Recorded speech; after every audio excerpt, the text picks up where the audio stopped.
Here we have the code for the Arduino Bluetooth lock. So first we have to import a library. It's called software serial.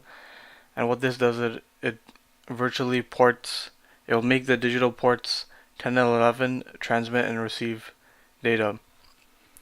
So here we have a variable for the lock that will control the transistor. These three pins are for the RGB LED. Here in the setup we initialize the lock as output, and we keep the lock locked in the setup, and we keep a green LED on to indicate that it's locked. We also indicate that the three pins of the RGB LED are outputs, and this will set the color to green. We also begin reading Bluetooth, and then we print in lines on the device that will say hello from Arduino and the way to solve the code. We also initialize a character variable denoted as A. Here, this void loop is the rest of the code.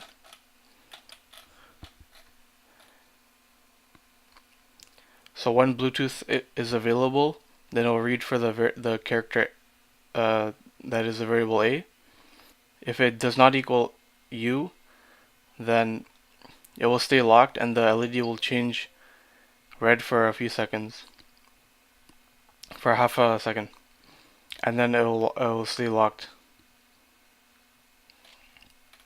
and then it'll give you another riddle. And then when the character you put in on your device equals our password, it will unlock for 8 seconds, and the RGB LED will change multiple colors, as you can see here: blue, yellow, purple, aqua, and then it'll repeat. And then after 8 seconds, then it will revert back to locked, and then the RGB LED will turn green, and it will print in locked. And then this void set color is used to control the RGB LED. Alright, so here we have the fritzing diagram for the Arduino Bluetooth door lock.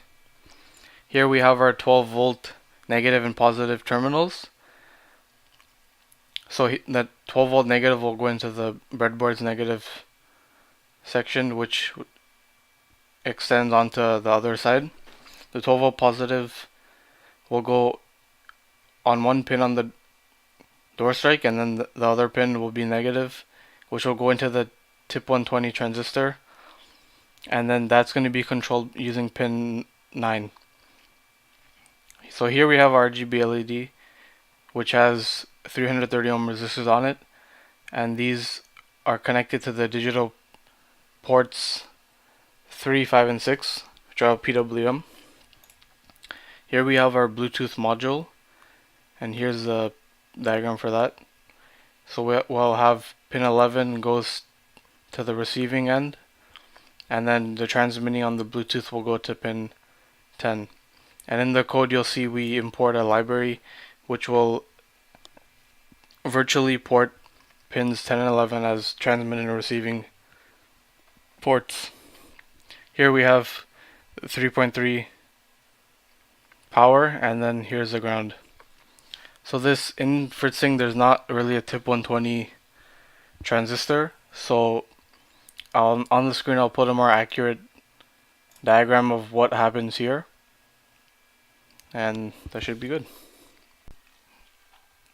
And here we have the electrical schematic for this project. Alright, so here we have the final project. This is what it looks like when you're outside, and this is the inside. So here it begins. Here's the lock. You can see it's locked. So when you put the correct password in, it unlocks and you can open the door. This will stay on for about 8 seconds. Now this green LED right here shows it's locked. Now when I close the door, it is locked.